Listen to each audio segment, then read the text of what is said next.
یا اللہ, مجھ پر اور میری دونوں بیٹیوں پر اپنا رحم برسا, انہیں غلط لوگوں سے دور رکھ.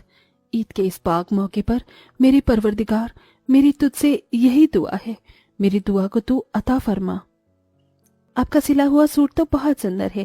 آپ کو پتا ہے میری سبھی سہیلیوں نے میرے سوٹ کی بہت تعریف کی ہے. ماشاءاللہ, میری بیٹی کو کسی کی نظر نہ لگے. زارا, تم نے ابھی تک اپنا سوٹ نہیں پہنا؟ امی جان, ہم وہ سوٹ نہیں پہنیں گے. ہم نے آپ سے کہا تھا نا کہ ہمیں عید پر سوٹ نہیں بلکہ ڈریس پہننی ہے. زارا, تم تو ہمارے حالاتوں سے اچھی طرح سے واقف ہو. تمہارے ابو کے جنت نصیب ہونے کے بعد بڑی مشکلوں کے ساتھ میں نے تم دونوں بہنوں کو پال پوس کر بڑا کیا ہے. لوگوں کے کپڑے سل اور ان کے گھروں کے کام کر کر کے جو پیسے ملتے ہیں اس سے گھر کا گزارا چلانا ہی اتنا مشکل ہے, تو میں تمہارے لیے ڈریس کیسے لے کر آؤں گی؟ انشاءاللہ اگلے سال تمہاری یہ مراد ضرور پوری ہوگی. ٹھیک ہے, پھر ہم عید بھی اگلے سال ہی منائیں گے. اتنا کہہ کر زارا وہاں سے غصے میں چلی جاتی ہے اور آنگن میں جا کر بیٹھ جاتی ہے کہ تبھی وہاں اس کی امیر سہیلی عائشہ آتی ہے. زارا, میری یہ ڈریس کیسی لگ رہی ہے؟ میرے ابو اسے میرے لیے لے کر آئے ہیں. عائشہ, تمہاری ڈریس تو بہت زیادہ خوبصورت ہے. ہوگی بھی کیوں نہیں, میں اپنے ابو کی اکلوتی پیاری بیٹی جو ہوں. میں جو بھی ان سے مانگتی ہوں وہ میرے لیے لے آتے ہیں, اور آج تو وہ مجھے گھمانے بھی لے جا رہی ہیں. عائشہ کی بات سن زارا عائشہ سے جلنے لگتی ہے, جس کے بعد زارا غصے میں اپنی امی کے پاس جاتی ہے. آج عائشہ کے ابو اسے گھمانے کے لیے لے جا رہے ہیں اور آپ ہے کہ ہمیں کہیں پر بھی نہیں لے جاتی ہیں. زارا, ہمارے پاس اتنے پیسے نہیں ہیں کہ ہم تمہیں کہیں باہر لے جا سکیں. آپ ہمیشہ یہی کہتی ہیں.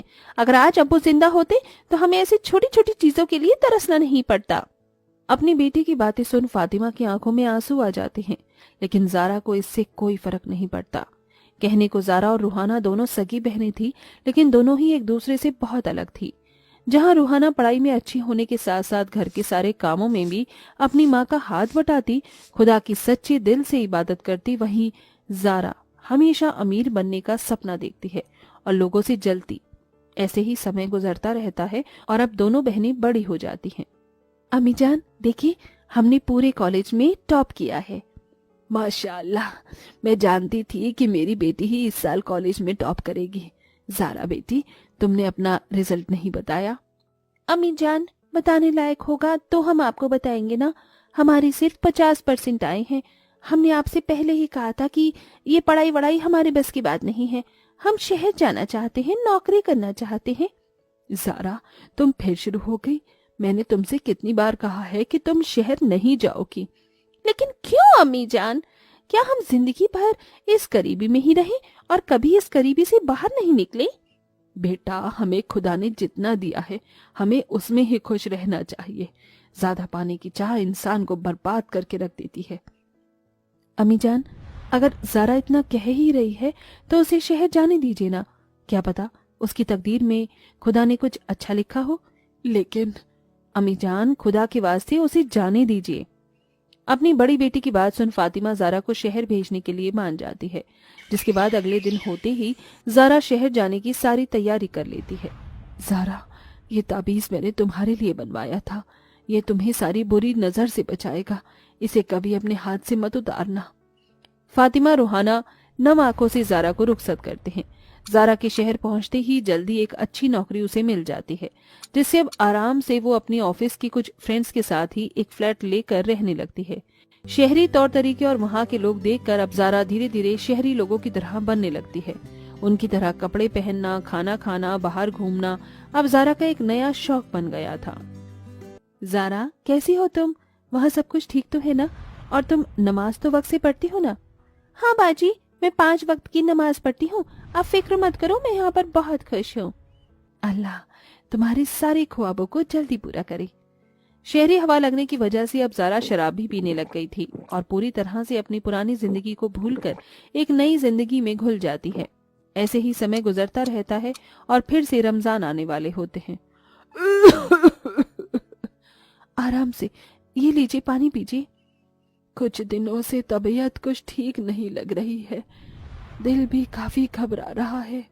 روحانہ, تم جلدی سے زارا کو کال کر کے کچھ وقت کے لیے اسے یہاں بلا لو.